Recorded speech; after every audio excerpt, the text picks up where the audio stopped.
চিংড়ি মাছের মালাইকারি করার জন্য লবণ হলুদ গুঁড়ো দিয়ে মাখিয়ে নিয়ে কড়াইয়ের মধ্যে সরষের তেল দিয়ে চিংড়ি মাছগুলোকে হালকা করে ভেজে নেব। এখানে চিংড়ি মাছগুলোকে বেশি করে ভাজলে হবে না, হালকা করে ভেজে নিয়ে তুলে নিচ্ছি।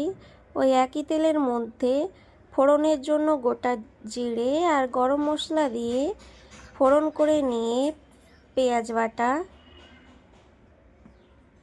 আদা রসুন লঙ্কা বাটা মশলাগুলোকে ভালো করে কষিয়ে নিয়ে টমেটো কুচি,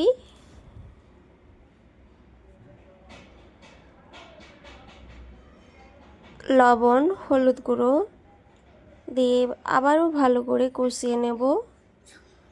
মশলা থেকে তেল বেরিয়ে আসলে এবার নারকেলের দুধ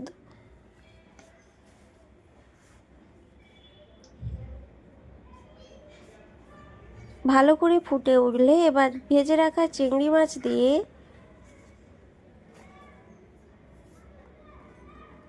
দু মিনিটের জন্য আরও একটুক্ষণ রান্না করে নেব।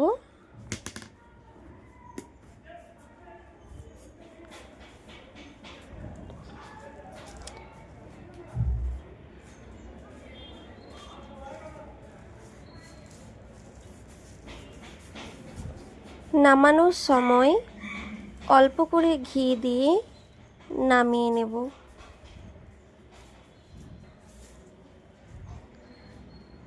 ভালো লাগলে সাবস্ক্রাইব করে পাশে থাকবেন। নমস্কার।